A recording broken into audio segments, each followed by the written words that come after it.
नमस्कार, न्यूज़ार के खास कार्यक्रम में आपका स्वागत है। मैं हूं देवेंद्र कुशवाहा। वारिस पंजाब देश संगठन के प्रमुख और खालिस्तान समर्थक अमृतपाल सिंह को पुलिस पिछले 4 दिन से तलाश रही है। अमृतपाल कहां है, अभी इसकी जानकारी किसी को नहीं है। इस मामले पर पंजाब हरियाणा हाई कोर्ट ने सरकार को फटकार लगाई है। वहीं वारिस पंजाब देश संस्था के लीगल एडवाइजर बठिंडा के ईमान सिंह खारा का कहना है कि अमृतपाल पंजाब पुलिस के अवैध हिरासत में है। एक रिपोर्ट देखिए, फिर चर्चा भी करेंगे। अमृतपाल की तलाश में Punjab police. Punjab Haryana high court ने सरकार को फटकारा। कोर्ट ने सरकार से पूछा सवाल, अमृतपाल देश के लिए खतरा तो क्या कर रही थी सरकार? 80,000 पुलिस, फिर कैसे हुआ फरार अमृतपाल? सरकार ने कोर्ट को दिया जवाब। G20 की बैठक होने के कारण पुलिस बिजी थी, जल्द ही पुलिस करेगी गिरफ्तार। वारिस पंजाब दे का स्वयंभू मुखिया अमृतपाल सिंह अब तक पुलिस की पकड़ से दूर है। उसे भगोड़ा करार दिया जा चुका है। पंजाब पुलिस शनिवार से ही अमृतपाल सिंह और उसके समर्थकों के खिलाफ ऑपरेशन चला रही है। जालंधर के पुलिस कमिश्नर कुलदीप सिंह चहल ने बताया कि हमने अमृतपाल की गाड़ी 20 से 25 किलोमीटर तक पीछा किया। वो सामने बैठा था, सकरी गलियां थी और किसी तरह वो अपनी गाड़ी बदलकर वहां से भागने में कामयाब रहा। इस मामले को लेकर पंजाब हरियाणा हाई कोर्ट ने खालिस्तान समर्थक और वारिस पंजाब दे के चीफ अमृतपाल सिंह मामले में पंजाब सरकार और पुलिस को फटकार लगाई। कोर्ट का कहना है, जब देश की सुरक्षा के लिए खतरा था तो अब तक सरकार क्या कर रही थी? वो हथियारों के साथ घूम रहे थे, इतनी पुलिस के बावजूद वह फरार होने में कैसे कामयाब हुए? 80,000 पुलिस क्या कर रही थी? मान सरकार की ओर से पंजाब हरियाणा हाई कोर्ट को जवाब दिया गया कि हम अमृतपाल को पकड़ने की कोशिश कर रहे हैं। वो जल्द ही अमृतपाल को गिरफ्तार कर लेगी।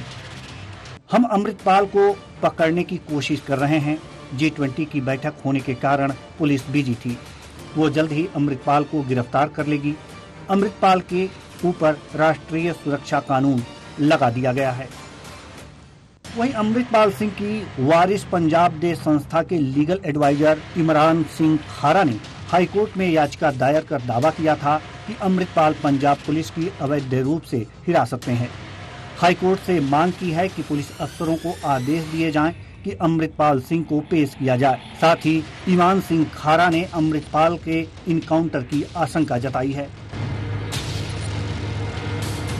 इसी बात का खदशा है। देखो, ये ह्यूमन तरीके पे पॉसिबल नहीं है कि भाई अमृतपाल सिंह के सारे जो साथी हैं वो गिरफ्तार हो जाएं और जो भाई अमृतपाल सिंह हैं वो 150 गाड़ियों का पुलिस का काफिला और वहां से भाग जाएं। ये ह्यूमन तौर पे पॉसिबल नहीं है। वीडियोस आ चुकी हैं, नेशनल मीडिया पे वीडियोस चली हैं, सोशल मीडिया पे भी। जो शाहकोट का पुलिस स्टेशन है जलंधर जिला में, वहां पर भाई अमृतपाल सिंह को गिरफ्तार किया गया, दिखा गया है। वहां पर ऐसी वीडियो है, सोशल मीडिया पे चल रही है, नेशनल न्यूज मीडिया पे चली है ये वीडियो। अब कहीं पर भी इंटरनेट पे से नहीं, वो देखो, वो साफ पता लग रहा है। जो शरीर से देखने से आप जूम करके देखो, भाई अमृतपाल सिंह का चेहरा दिस रहा है उसमें, है ना जी। तो ये साफ चीजें हो चुकी हैं। देखो, मेरे हिसाब से कोई मलिशियस इंटेंशन है जो मेरे साथ, जो मैंने इसमें दरखास्त की है पिटीशन में, इसका भाई अमृतपाल सिंह का जो है फेक एनकाउंटर किया जा सकता है। इस मामले में पहली बार पंजाब के मुख्यमंत्री भगवंत मान ने अमृतपाल सिंह को लेकर बयान दिया। मान ने कहा है कि पंजाब के लोग भाईचारे के लिए जाने जाते हैं, लेकिन अगर कोई इस पर बुरी नजर डालता है तो पंजाबी ये बर्दाश्त नहीं करते। पिछले दिनों कुछ तत्व ऐसे थे जो विदेशी ताकतों के हाथ मिलाकर पंजाब में माहौल खराब करने, हेट स्पीच और कानून के खिलाफ बोल रहे थे। इनके खिलाफ कार्रवाई की गई है और ये पकड़े गए हैं।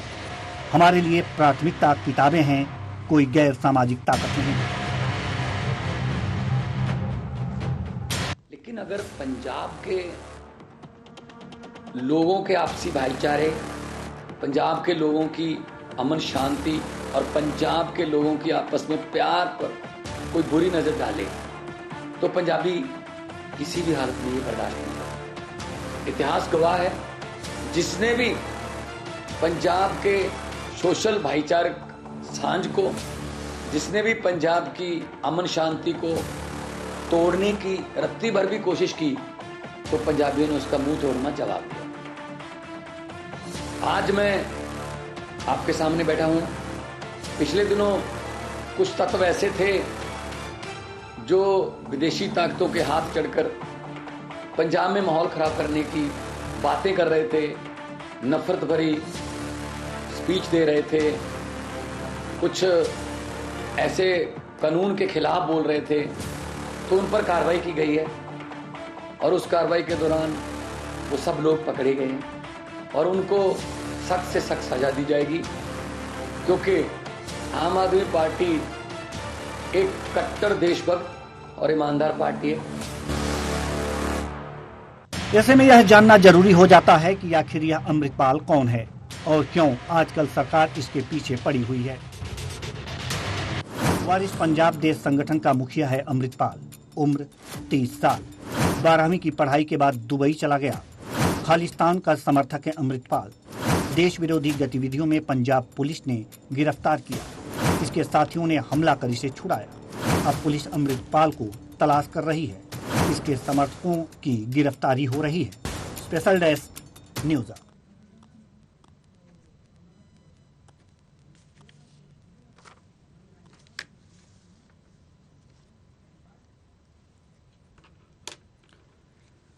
तो अमृतपाल इस समय पंजाब पुलिस का सरदर्द बना हुआ है, लेकिन उसके लीगल एडवाइजर का कहना है कि यह पंजाब पुलिस के अवैध कब्जे में है, उसको सामने लाया जाना चाहिए। जबकि पंजाब पुलिस का कहना है कि यह अमृतपाल पुलिस कस्टडी से भाग खड़ा हुआ है और जल्द ही पुलिस पकड़ लेगी। इस पर अगर जो कोर्ट की बात करें तो कोर्ट में आज मामला पर सुनवाई हुई थी और इस मामले पर आज चर्चा हुई है। इस मामले की सुनवाई हुई है कोर्ट में और इसमें सुनवाई हुई है तो कोर्ट ने सरकार से पूछा है कि 80,000 पुलिसकर्मी थे, कर क्या रहे थे कि अमृतपाल कस्टडी से भाग गया। सवाल वाजिब सा था, जिस पर सरकार ने जवाब दिया है कि G20 जो बैठक है इसकी तैयारी चल रही थी और इसमें पुलिस वाले लगे हैं, इसलिए पुलिस बिजी थी और यह कांड हो गया। आज इसी मुद्दे पर हम चर्चा करेंगे और चर्चा के लिए हमारे साथ गौरव मिश्रा बीजेपी प्रवक्ता, दिनेश सिंह राजनीतिक विश्लेषक और राजू कलवार संवाददाता असम से हमारे साथ जुड़े हुए हैं। तो सबसे पहले हम राजू कलवार जी के पास जाना चाहेंगे, क्योंकि यहाँ पर जो भी अमृतपाल के समर्थक हैं, खालिस्तानी समर्थक हैं, उनको असम के डिब्रूगढ़ जेल में शिफ्ट किया गया है, वहां पर इनको रखा गया है। जी राजू कलवार असम से हमारे साथ जुड़े हुए हैं, क्या स्थितियां हैं? जी राजू कलवार। जी, असम की अगर मैं परिस्थिति अगर बता दूं तो डिब्रूगढ़ सेंट्रल जेल में रविवार को 4 जो अमृतपाल सिंह के जो समर्थक है, 4 समर्थकों को गिरफ्तार कर डिब्रूगढ़ सेंट्रल जेल में लाया गया था और वायुसेना के विशेष एरोप्लेन के द्वारा, वायुसेना के विशेष एरोप्लेन के द्वारा उनको सुरक्षा के कड़ी मद्देनजर उनको निगरानी में उनको सेंट्रल जेल पहुंचाया गया था। और आज सुबह जो उनके चाचा हरजीत सिंह हैं, हरजीत सिंह को भी डिब्रूगढ़ सेंट्रल जेल में लाया गया है और कड़ी निगरानी के तौर पर उनको लाया गया है। जो असम के पुलिस निदेशक जो ज्ञानेंद्र प्रताप सिंह, जीपी सिंह, इस पूरे मामले को अपने देखरेख में रखे हुए हैं। और चार जो उनके जो समर्थक है जो रविवार को लाए गए थे, उनके नाम मैं आपको बता दूं, जो एक है दलजीत तालसी और दूसरे का नाम है बसंत सिंह और तीसरे का गुरमीत सिंह बुकनवाला और चौथे का नाम है प्रधानमंत्री बाजेका। और चौथे जो उनके चाचा जो आज लाए गए थे उनको हरजीत सिंह के नाम से जाना जा रहा है, उनको जो उनके चाचा है। और उनके ड्राइवर को भी हिरासत में लिया गया था, मगर ड्राइवर को अभी सेंट्रल जेल में लाया गया या नहीं लाया गया ये पुष्टि नहीं की गई है। मगर हरजीत सिंह के ऊपर पुष्टि की गई है कि उनको डिब्रूगढ़ सेंट्रल जेल में लाया गया है और डिब्रूगढ़ सेंट्रल जेल को एक पूरे निगरानी में रखा गया। उनके कोई भी आस-पास कोई टहल नहीं दे सकेगा। पूरे एक कहे तो पूरे एक छावनी में तब्दील कर दी गई है डिब्रूगढ़ सेंट्रल जेल को। जी हम आपके पास आएंगे। हमारे साथ दीपक पांडे जी जो आम आदमी पार्टी के प्रवक्ता हैं जुड़ चुके हैं। बहुत बहुत स्वागत है आपका हमारे इस कार्यक्रम में। साथ ही बाकी अन्य मेहमानों से तो हमने आपका अपने दर्शकों का परिचय करा ही दिया है, लेकिन अब हम अगला प्रश्न दीपक पांडे जी से ही लेंगे। आम आदमी पार्टी के प्रवक्ता हैं आप, और आज कोर्ट में सुनवाई हुई है। कोर्ट ने पूछा है कि 80,000 पुलिसकर्मी, फिर भी अपराधी फरार, आरोपी फरार। जी, क्या शर्मिंदगी महसूस नहीं हुई है सरकार को इस प्रश्न का जवाब देते हुए?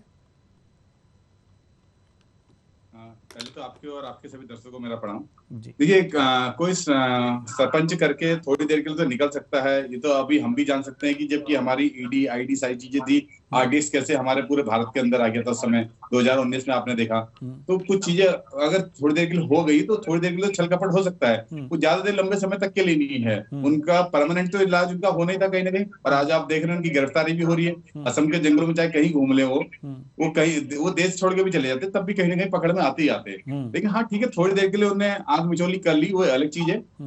सरकार जैसा भी आपने कहा G20 में थोड़ा व्यस्त थी, क्योंकि कहीं ना कहीं हमारे देश का गौरव है G20 भी। इस समय 20 देश के लोग आ रहे थे कहीं ना कहीं। तो अब जैसे ही वो उससे फ्री हुए तो आपने देखा कि पुलिस ने ज्यादा समय नहीं लगाया, बिल्कुल आज वो इसलिए जो है सरकार की नजर में और पुलिस के कब्जे में है। समय नहीं लगाया, इसका मतलब ज्यों ही वहां से फ्री हुई पुलिस, त्यों ही अमृतपाल गिरफ्तार कर लिया गया। क्या ये कहना चाह रहे हैं आप? बिल्कुल, आप ये देख ही रहे हैं इस तरह, आप जिस हिसाब से सारी न्यूज चल रही है गिरफ्तारी की, उनकी सारी चर्चाएं चल रही है। ये तो समर्थकों की गिरफ्तारी है, ये तो समर्थकों की गिरफ्तारी है। वो प्रशासन से ऊपर बढ़ के नहीं है, कुछ देर कर सकते हैं कुछ मुट्ठी भर लोग हैं, वो मुट्ठी भर लोग अपना सरपंच। अब आप ये कहोगे इतने सारे लोग आए थे, गुरुगंज को उन्होंने आगे रख करके पुलिस के अंदर उसमें कब्जा कर लिया था उन्हें चौकी के अंदर, उस समय आप लोगों ने देखा। लेकिन कुछ समय के लिए हुआ, बाद में वही भागना पड़ा, उसका फरार होना पड़ा उस समय के लिए। थोड़ी देर के लिए तो भागने के लिए ही तो ये सारे कवायद किए गए थे। वो सरकार से और ये जो हमारा हिंदुस्तान है उसके संविधान से बड़ा नहीं है, वो भागना पड़ा था सबको। जी, गौरव मिश्रा जी, बीजेपी प्रवक्ता, आपने दीपक पांडे जी की बातें सुनी हैं कि थोड़ी देर के लिए तो हुआ ये सारी चीजें, लेकिन उसके बाद भागना पड़ा। समझ में नहीं आई हमारे, आपके समझ में आई हैं क्या? जरा आप समझाइएगा। तो जो खालिस्तान मूवमेंट चलाने वाले लोग इस देश के बाहर है, चाहे वो ऑस्ट्रेलिया में हो, यूके में हो या फिर कनाडा में हो, पन्नू ने ये बात घोषणा की थी कि वहां हमारी सरकार बन रही है पंजाब में। यानी कि आम आदमी पार्टी जो है, जो सरकार बनी वो पन्नू की सरकार थी। और कहीं ना कहीं इस पूरे एपिसोड में आप देख रहे होंगे किस तरीके से ये अमृतपाल पंजाब के अंदर अपनी खेती करता है और आतंकवाद को प्रमोट करता है और नशा मुक्ति के नाम पर नशा की वृद्धि करता है और मानव बम जैसे खतरनाक चीजें हैं, हथियार को बनाने का पुलिस कस्टडी में लिया गया था सर। ये सारी चीजें हैं, तभी तो वो पुलिस कस्टडी में लिया गया था। सवाल यहाँ पर यह है कि हमारे दीपक पांडे जी ये कह रहे हैं कि थोड़ी देर के लिए ये चूक हुई और बाद में सबको भागना पड़ा।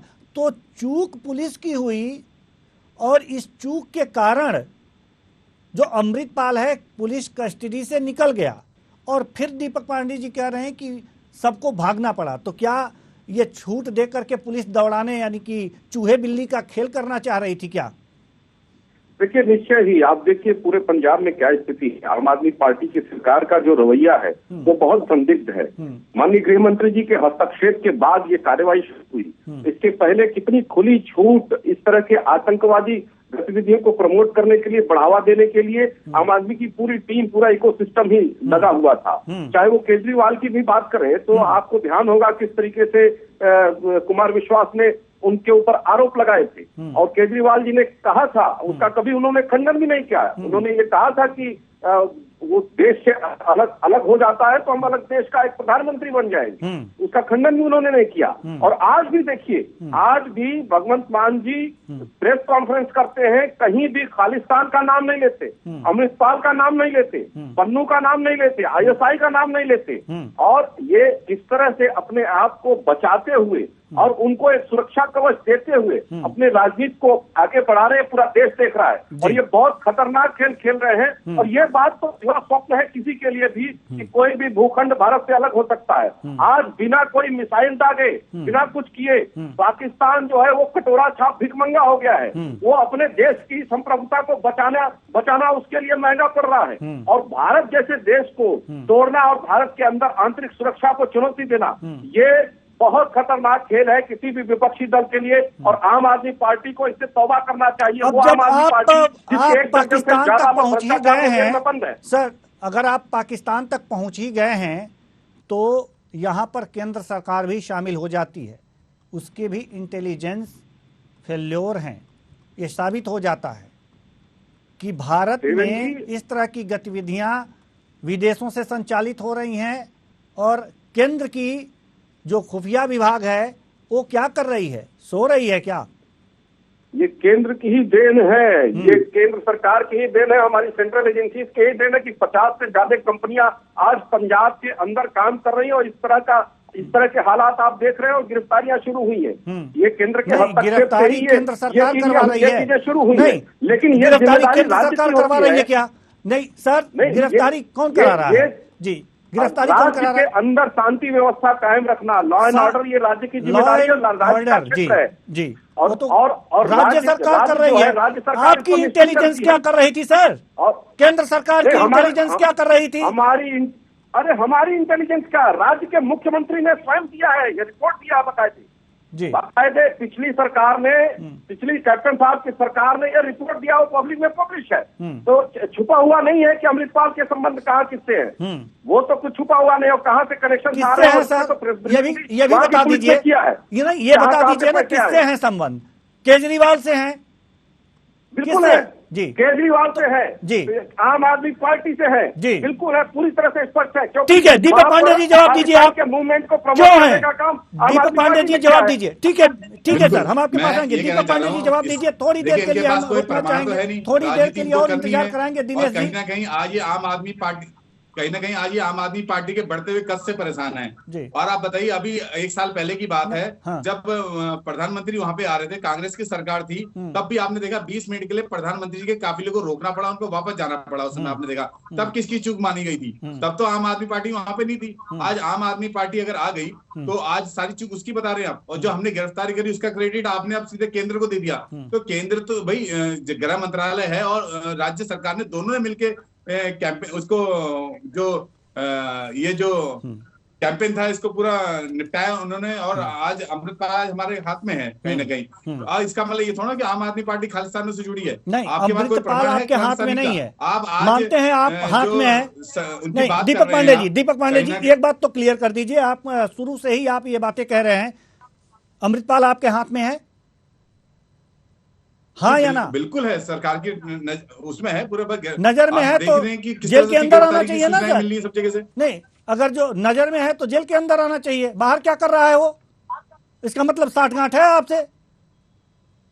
सर देखिए, मैंने आपसे कहा कुछ देर की आंख मिचौली इसकी हो सकती है। इसका मतलब इतना भी बड़ा नहीं हो गया है कि कल के दिन वो कब्जे में ना आए। थोड़ी देर के लिए मैंने कहा आंख मिचौली हो सकती है जरूर, मैंने आपको ये बताया। लेकिन अगर बात को तोड़ मोड़ के जोड़नी है तो अलग मैटर है। वो हमारे विपक्ष के मित्र हैं, वो जितना भी बात करेंगे कह सकते हैं। कल जब कांग्रेस की सरकार थी, जब मैं खुद इनसे पूछ रहा था, इनके प्रधानमंत्री का जो पूरा कार्रवाई थी वो रुक चुकी थी उनकी। आपने देखा कि इस तरह से 20 मिनट के लिए उनको वहां पे खड़ा रहना पड़ा पंजाब में।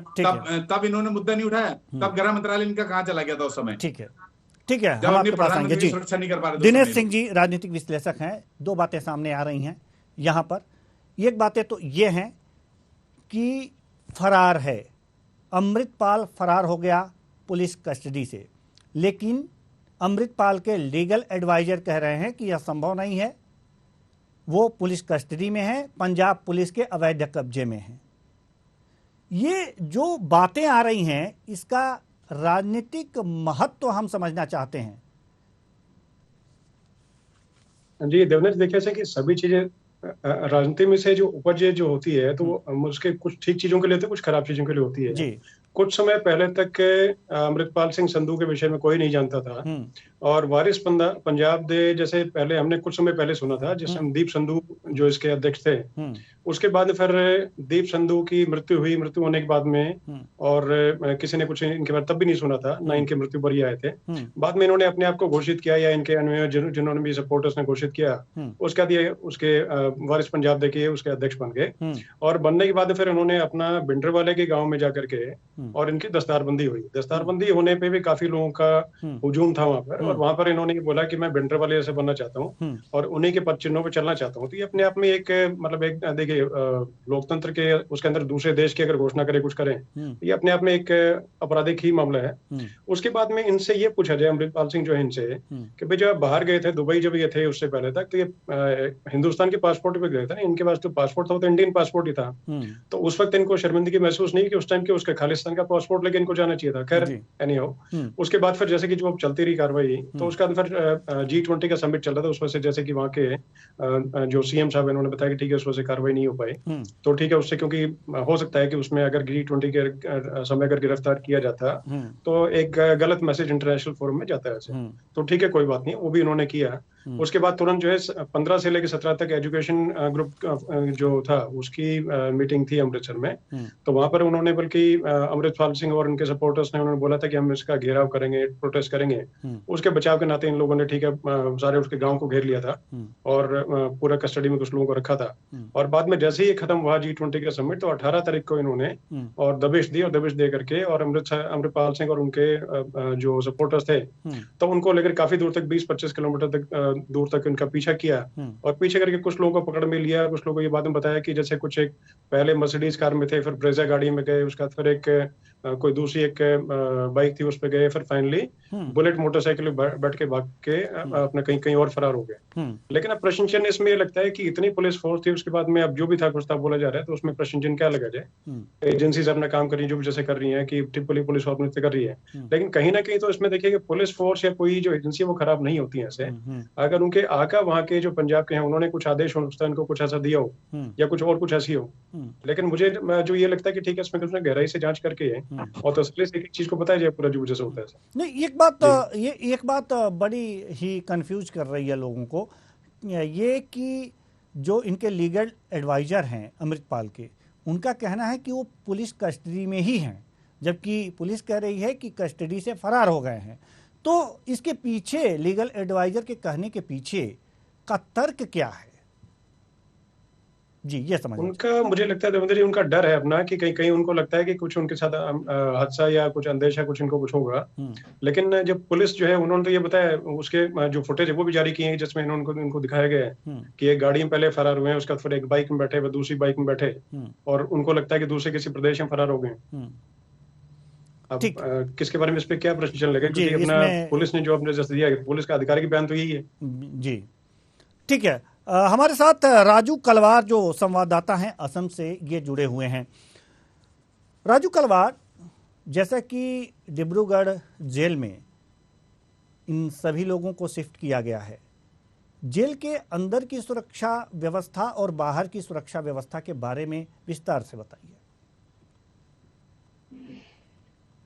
जी, मैं जेल की सुरक्षा की अगर बात करूं तो उसको बाहर में भी बिल्कुल एक कड़ी सुरक्षा के तौर पर उसके डिब्रूगढ़ जेल को अपने निगरानी में रखा गया सुरक्षा बलों द्वारा। वह आसपास किसी भी व्यक्ति को, जेल के आसपास किसी भी व्यक्ति को बिना किसी काम के या आवाजाही के लिए किसी को टहलने नहीं दिया जा रहा है। वहां से बिल्कुल वो जो डिब्रूगढ़ सेंट्रल जेल है वहां पर कई जगहों पर नो एंट्री भी लगा दी गई है, और कई गाड़ियों की रूट भी चेंज कर दिया गया है डिब्रूगढ़ शहर में, जो डिब्रूगढ़ जिला है। और उसकी सुरक्षा की अगर बात करें तो अंदर में भी सुरक्षा बढ़ा दी गई है, और बाहर की पूरा डिब्रूगढ़ जिले के कहे तो डिब्रूगढ़ जेल के साथ साथ डिब्रूगढ़ जिले को भी एक सुरक्षा बलों द्वारा पूरी निगरानी में डिब्रूगढ़ शहर को भी एक रखा गया है। अगर सुरक्षा कहे तो बिल्कुल कड़ी सुरक्षा के बीच आज डिब्रूगढ़ शहर एक मौजूद है, सुरक्षा के नजर से अगर हम देखें तो। जी, यानी कि कड़ी सुरक्षा व्यवस्थाएं हैं। लेकिन एक बात और, जैसा कि अफवाहें ही मान सकते हैं इसको, और जो उनके अमृतपाल के लीगल एडवाइजर हैं उनकी बात को ध्यान में रखते हुए एक अफवाह यह भी आ रही है कि डिब्रूगढ़ जेल में ही अमृतपाल को रखा गया है। क्या ऐसी खबरें वहां हैं? इस तरह की अफवाहें सुनने को मिल रही हैं? जी हाँ, मैं इस विषय में आपको गौर करने वाली एक बात कहूंगा कि जब शनिवार को पंजाब में नकोदर इलाके से जब 4 अमृतपाल के समर्थकों को जब हिरासत में ले गया था, तब ये बात भी खबर सामने उभर कर आ रही थी कि अमृतपाल सिंह को भी हिरासत में लिया गया है। और ये खबर कुछ एक के मीडिया में प्रकाशित भी हुई थी। ये मेरे पास प्रमाण भी है कि कुछ एक मीडिया में इसकी प्रकाशित भी की गई थी कि अमृतपाल सिंह को हिरासत में लिया गया है उनके समर्थकों द्वारा। और विशेष सूत्रों से पता चल रहा है कि डिब्रूगढ़ में ऐसी खबर भी है कि शायद अमृतपाल सिंह को डिब्रूगढ़ सेंट्रल जेल में रखा गया हो सकता है। अब इसकी पुष्टि आधिकारिक तौर पर नहीं की गई है। अब इसका कारण हम अगर कहें तो इसका कारण यह भी हो सकता है कि अमृतपाल सिंह की कई समर्थक है, कई तादाद में उनके समर्थक है पंजाब में, कहीं लॉ एंड ऑर्डर बिगड़ ना जाए, कहीं दंगा न भड़क जाए, इसीलिए शायद ये बात को दबा कर रखा जा सकता होगा कि अमृतपाल सिंह को भी हिरासत में लिया गया है। ये तो अफवाहें ही हैं, ये तो अफवाहें ही हैं, क्योंकि एक बड़े टीवी चैनल से माध्यम से सोशल मीडिया के माध्यम से उनके समर्थक राजू कलवार ये अफवाहें हैं। राजू कलवार खुलासा की जा सकती है। राजू कलवार जी, मुझे सुन पा रहे हैं आप? ये अफवाहें ही हैं, क्योंकि सोशल मीडिया के जरिए एक फोटोज आया है, एक सीसीटीवी फुटेज भी सामने आया है, वीडियो सामने आया है, जिसमें ये अमृतपाल भागता हुआ दिखाई दे रहा है। तो हो सकता है हाँ या ना, कभी हाँ कभी ना की स्थिति है। लेकिन सवाल यहां पर यह है कि आखिर अगर जो कस्टडी में होता पुलिस के अमृतपाल, तो कोर्ट का फटकार सुनना सरकार को बड़ा विचित्र सा लगता है। जी दिनेश जी, क्यों?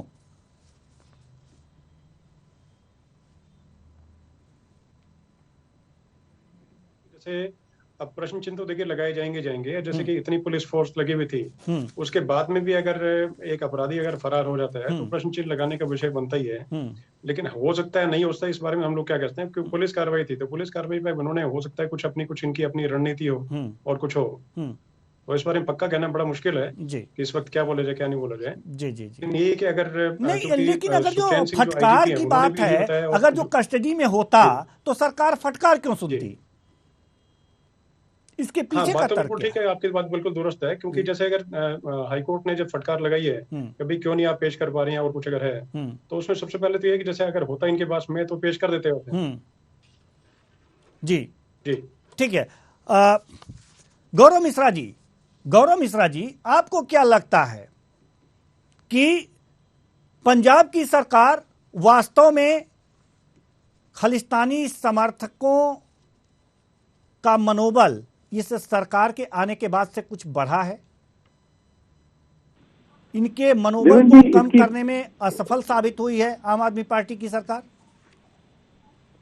उसी मनोबल से आम आदमी पार्टी का प्रादुर्भाव हुआ है। बनती ही आम आदमी पार्टी ऐसी ही विचारधारा को लेकर के है पंजाब के अंदर। क्योंकि आप देखिए देवेंद्र जी, जब किसान आंदोलन चल रहा था उस समय भी खालिस्तान मूवमेंट जो है उस आंदोलन में उसका समावेश हुआ और उसके भी नारे लगे, उसके भी झंडे फहराए गए और तमाम सारे नारों को ऑन रिकॉर्ड आज भी यूट्यूब पे देखा जा सकता है।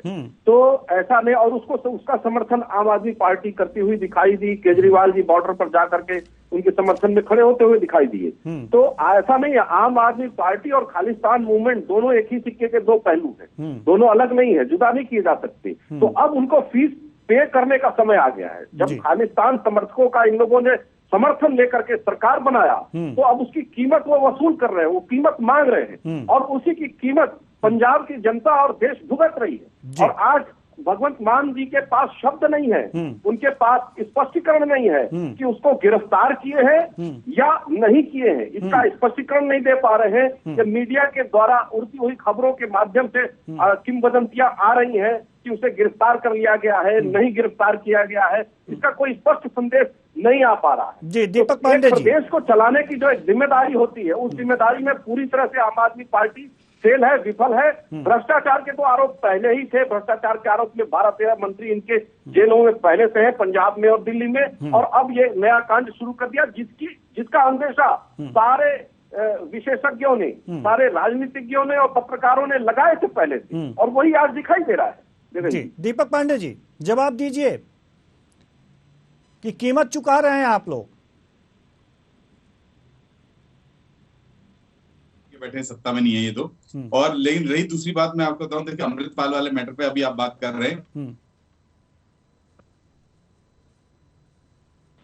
समय बीतेगा सारी चीजें क्लियर होगी, लेकिन मैं आपको बता दूं मुल्क भर लोग खालिस्तान ना पहले बना पाए थे, ना आज बना पाएंगे। इस चीज का जब तक वहां पे आम आदमी पार्टी की सरकार है, और आप देखिएगा बिल्कुल कड़ा एक्शन उस पर होगा, और बहुत जल्द अभी आपको देखने को मिल जाएगा। तो तब ये जो भाई साहब है, जो हमारे मित्र है बीजेपी के, तो इनको भी जवाब मिल जाएगा। उस दिन के बाद जवाब नहीं होगा। ये लोग कई बार इन्होंने आम आदमी पार्टी की छवि खराब करने की कोशिश करी है।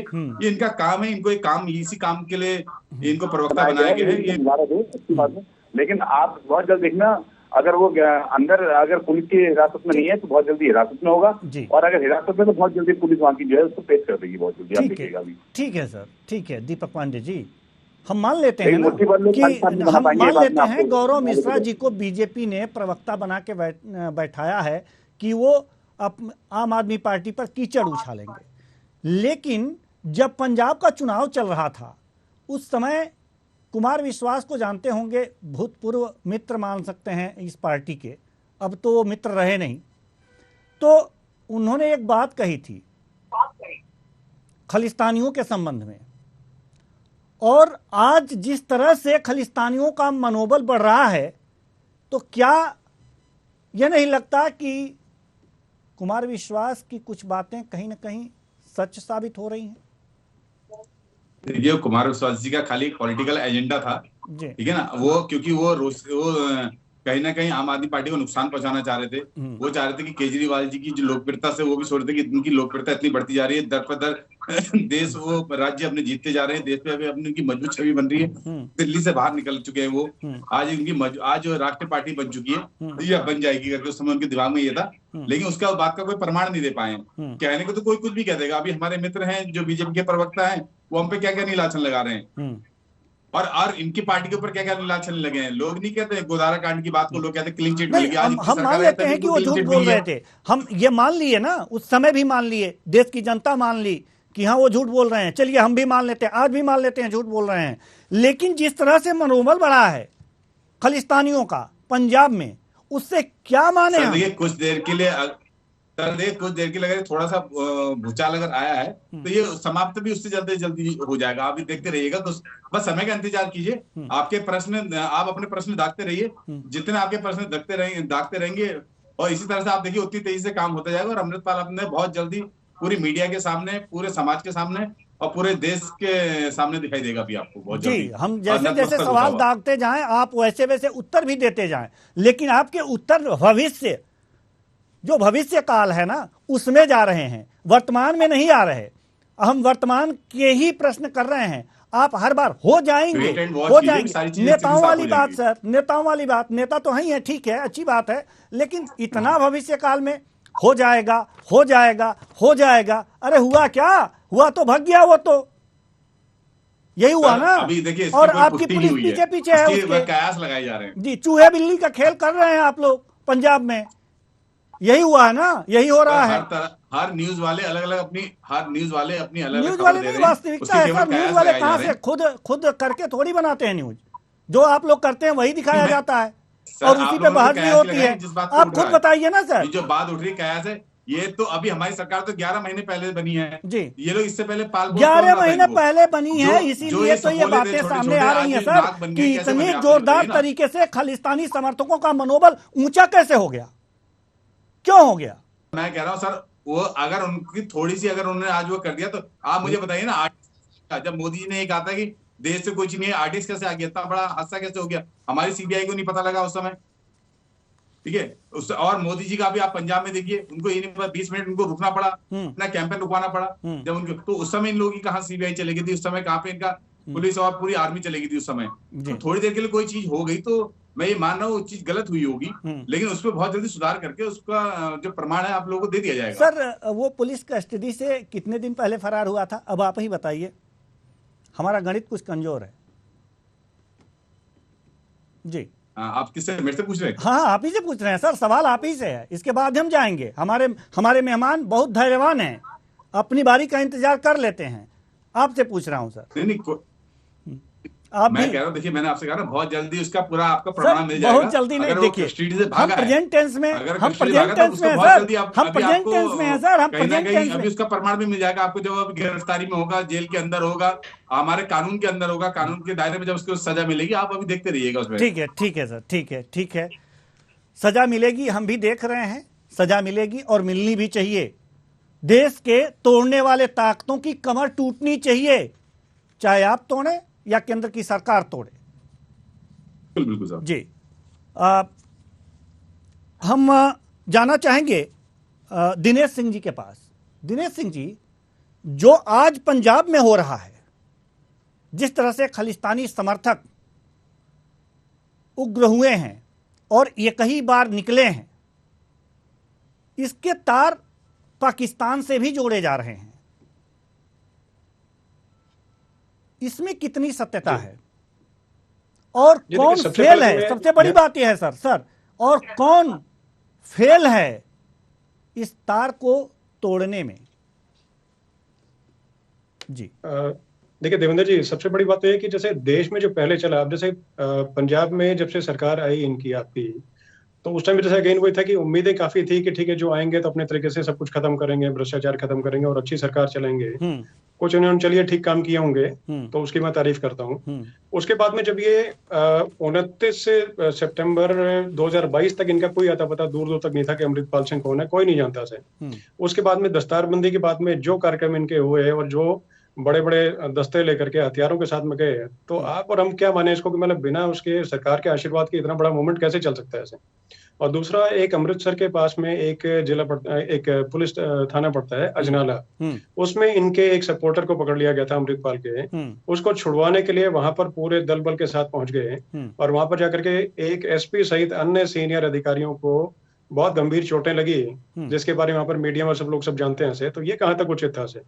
तो प्रदेश के मतलब उस वक्त जो प्रदेश के आका थे कुछ थे, उनकी जवाबदारी कुछ को तो बनती है। उसका आते हैं दूसरे कि ये जैसे इंटरनेशनल लेवल पे, पाकिस्तान छोड़िए, अभी आपने और हमने सबने देखा यूके और आपका क्या नाम है कनाडा, ऑस्ट्रेलिया, इन तीनों जगह पे हमारे जो भारत के उच्चायोग हैं उन पर उन्होंने झंडा जो है उसको खंडित किया, झंडे को अपना मतलब निकाल करके और निशान साहब जो लगा दिया। भाई निशान साहब का हम भी मान सम्मान करते हैं, ठीक है, वो धार्मिक ध्वज है, उसको लगाना चाहिए। हम भी अपनी भगवा ध्वज का सम्मान करते हैं। तो वो एक अच्छी जगह है कि ठीक है, मतलब अच्छी जगह पे अपना लगाए, अपने घर पे लगाएं, कहीं भी लगाएं, लेकिन उच्चायुक्त तो एक देश का है, तो देश के उसमें से भारतीय झंडा निकाल के लगाना, तो ये मानिए कि हर किसी उसके लिए, मैं भी इसमें शामिल हूँ, मैं इस चीज का गंभीर मतलब निंदक हूँ और घोर इसकी निंदा करता हूँ कि ये जो भी किया गया मतलब गंभीर अपराध की श्रेणी में आता है और ये बिल्कुल मैं देश का हर नागरिक जो है उसका खून खोल रहा है इनकी तरफ से बात करने में। ठीक है, दीपक पांडे जी कुछ कहना चाहते हैं? तो इस तरह की राजनीतिक संरक्षण देना जो है इनको बंद करना चाहिए और जो हो राजनीतिक तरह करना ठीक ठाक रहता है। और दूसरा क्या था कि इनको सपोर्ट देने का मेन पब्लिक देखिए बहुत भली भाली होती है। वहां पर जो प्रदेश में जो दल हैं उनके बीच में एक रिक्तता नजर आती थी, रिक्त स्थान था। और जब आकर के इस नौजवान ने आकर के बोलना शुरू किया तो उनको लगा कि हमारे विषय में बोलेगा, लेकिन ये विषय कहीं और मुड़ गया और सरकार भी उनके साथ हो गई। जी ठीक है। गौरव मिश्रा जी, विदेशों में भी खालिस्तानी समर्थक अपने उत्पात मचा रहे हैं, ऐसे में जो मोदी सरकार है वो क्या एक्शन ले रही है? देखिए, अंतर्राष्ट्रीय स्तर पे जो इंटरनेशनल पॉलिसी है, 1-to-1 पॉलिसी है हमारी, उस आधार पर हमारा विदेश मंत्रालय इन विषयों को तय करेगा। और अभी आपने देखा होगा माननीय प्रधानमंत्री जी ने ऑस्ट्रेलिया के प्रधानमंत्री को स्पष्ट इस बात के लिए उनको निवेदन किया कि खालिस्तानी मूवमेंट को वहां पर सप्रेस किया जाए, बंद किया जाए। और सिमिलरली यूके में और कनाडा में भी इस बात का संदेश स्पष्ट है। लेकिन ये जो खालिस्तान लैंड की जो डिमांड है, ये जो पहले से चलती चली आ रही है और 40 साल के बाद बोतल के बाहर ये जिन्न फिर जो निकला है भिंडरावाले के बाद, उसमें बहुत बड़ा हाथ वैचारिक आधार पर लोकतांत्रिक व्यवस्था के अंदर केजरीवाल जी ने देने का काम किया। आम आदमी पार्टी का जो प्रादुर्भाव है और जो पंजाब में पेनिट्रेशन है इनका जो बढ़ा है, वो वैचारिक आधार पर समर्थन देने के कारण ही आज ये स्थितियां उत्पन्न हुई। यद्यपि कांग्रेस की सरकार रहते हुए भी ये चीजें थी, लेकिन उनको सप्रेस करने में, दबा करके रखने में वो सफल रहे। परंतु इनके आने के बाद उसको सरकारी संरक्षण, उनको शासन के तरफ से वरदहस्त, इनके सरपरस्ती में इस तरह की विचारधारा को पनपाया जा रहा है। जबकि सिखिज्म सिर्फ पंजाब तक ही सीमित नहीं बल्कि देश का अभिन्न अंग है। सभी प्रदेशों में उतना ही प्यार किया जाता है और गुरु ग्रंथ साहब का में प्रमाण देश के सभी कोने का मिलता है। चाहे वो काशी की बात कर लीजिए, पटना की बात कर लीजिए, दक्षिण भारत की बात कर लीजिए, सभी क्षेत्रों का मिलता है। लेकिन उसको एक सीमित क्षेत्र में, वो भी बॉर्डर लाइन स्टेट, जहां से एक शत्रु देश बार बार पेनिट्रेशन करता है और भारत की आंतरिक सुरक्षा के लिए खतरा पैदा करता है, वहां पे ऐसी विचारधारा को सरकारी सरपरस्ती मिलना ये बहुत खतरनाक और दुर्भाग्यपूर्ण है। और इस पर एक बार भी केजरीवाल जी कंडेम करने के लिए तैयार नहीं है, इस पर बोलने के लिए तैयार नहीं है, और ना ही वहां के मुख्यमंत्री बोलने के लिए तैयार है। केंद्र सरकार मूक दर्शक बन करके नहीं बैठ सकती, जबकि सुरक्षा का, आंतरिक सुरक्षा का मामला राज्य सरकार का है फिर भी। लेकिन जब स्थिति पानी सर से ऊपर जाएगा तो वो शक्तियां केंद्र सरकार के पास है, वो एक्ट केंद्र सरकार के पास है जिसका वो इस्तेमाल कर सकती है। यदि वो विफल होते हैं स्थितियों को अनुकूल करने में, तो निश्चय ही केंद्र सरकार इस स्थिति को काबू में कर लेगी। और रही विदेश की जहां तक बात है, चाहे यूके हो, कनाडा हो, ऑस्ट्रेलिया हो, इस तरह के मूवमेंट को, भारत को कमजोर करने के लिए बाहरी शक्तियां प्रयास कर रही हैं। और 2024 में लोकसभा के चुनाव होने हैं, तो दुनिया भर की जो ऐसी आखिरी शक्तियां हैं जो भारत में एक राष्ट्रवादी सरकार नहीं देखना चाहती, भारत के विकास को, दुनिया के फास्टेस्ट ग्रोइंग इकोनॉमी को नहीं देखना चाहती, वो चाहती है कि मोदी को किसी भी तरह से रोका जाए। तो ऐसी परिस्थिति में उनका ये मंशा विफल हो जाएगा, क्योंकि देश की जनता इंटैक्ट है, पूरी तरह से इंटैक्ट है प्रधानमंत्री जी के साथ। और आंतरिक सुरक्षा या बाह्य सुरक्षा पर तो ये सरकार किसी के आगे घुटने टेकने वाली नहीं है और ना झुकने वाली है। उसको उसी की भाषा में बहुत अच्छी बात है सर, बहुत अच्छी बात है, ऐसा होना भी चाहिए, हम आपके साथ हैं। लेकिन सवाल यहाँ पर ये है, और देवेंद्र जी, सवाल सुन लीजिए, एक शब्द और कहेंगे, कहिए, एक शब्द और कहेंगे। आज जो ये रिजल्ट जो आप देख रहे हैं, ये कहीं ना कहीं 356 का ही भय है, 356 का ही भय है कि उसके बाद मुख्यमंत्री जी को सक्रिय होना पड़ा। ठीक है, ठीक है। जैसा कि आप कह रहे हैं कि अगर जो विदेशों से तार जुड़े हैं, तो विदेशों से तार जो जुड़े हैं तो पुष्पित पल्लवित विदेशी कर रहा है, अपना पड़ोसी कर रहा है। अगर जो इसे सीधे सीधे लफ्जों में कहें तो पाकिस्तान कर रहा है जी। तो पैसे ट्रांसफर भी होते होंगे जी। ऐसे तो हो नहीं रहा है, बिना पैसे के तो कुछ होगा नहीं, हथियार आएंगे नहीं, ब्रेन वॉश होगा नहीं, लोगों को बरगलाया नहीं जाएगा, पैसे भी आ रहे होंगे या नहीं आ रहे होंगे सर, ये बताइए। बिल्कुल आ रहे होंगे, बिल्कुल आ रहे होंगे। आपकी जांच की एजेंसियां कहां सोई हैं क्या कि खाते में पैसे चले जा रहे हैं? इन नेताओं को तो बड़ी तोह ले रहे हैं आप लोग, और यहां जो विदेश से पैसे आ रहे हैं उस पर नजर नहीं है, क्यों नहीं? इनके सारे खाते खंगाले जा रहे हैं, इनका सारा ट्रैक रिकॉर्ड निकाला जा रहा है, और जो पैसे आए अब तो मामला आ गया ना सामने, अब तो आ गया मामला सामने ना। इससे पहले जब हथियार खरीदे जा रहे थे, पैसे कहां से आए थे?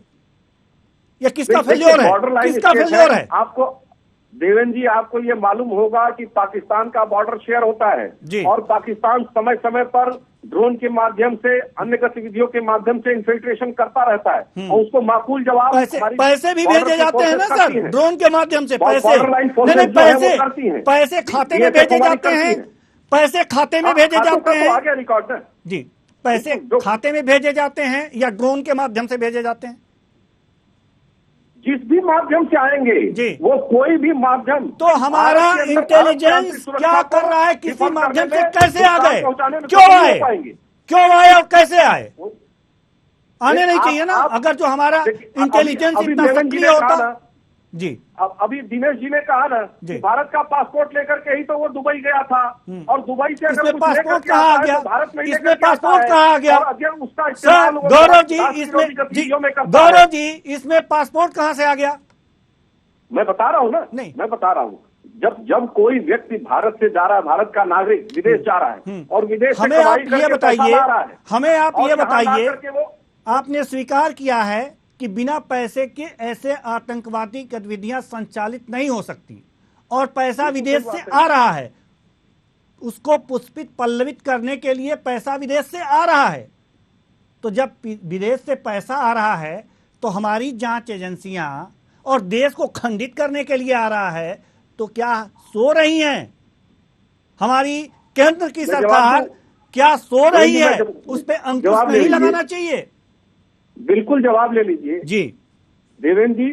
जब राजीव गांधी फाउंडेशन की विदेशी सप्लाई लाइन रोकी जा सकती है, जब 3000 से ज्यादा एनजीओ की विदेशी फंडिंग को रोकी जा सकती है, तो इस तरह की गतिविधियों में लिप्त जो भी फंडिंग आ रही होगी उस पर भी प्रतिबंध लग जाएगा। लेकिन प्राइमा फेसाई स्टेज पर जब कोई विदेश जाता है या विदेश से कोई पैसा आता है तो उस पर यह चस्पा नहीं रहता कि ये इस गतिविधि के लिए आ रहा है, इस काम के लिए आ रहा है। लेकिन जब ये, जैसा अभी डिबेट में भी खुल करके बात आई, अमृतपाल को अभी पहले कोई जानता नहीं था, एकाएक वो सिनेरियो में आया है, और जब अलगाववाद की बात करना शुरू हुआ है तो उसके खिलाफ जो एजेंसियां हैं या राज्य की जो एजेंसियां हैं वो काम करना शुरू की हैं, और उससे संबंधित जितनी भी जानकारी होगी सबको वो डिकोड करेंगी। यही तो कारण है कि उनके चाचा भी जेल में बंद है, उनका ड्राइवर भी बंद है, या उनके रिश्तेदार भी बंद है, तो सारी जानकारियां बाहर निकल करके आएंगी।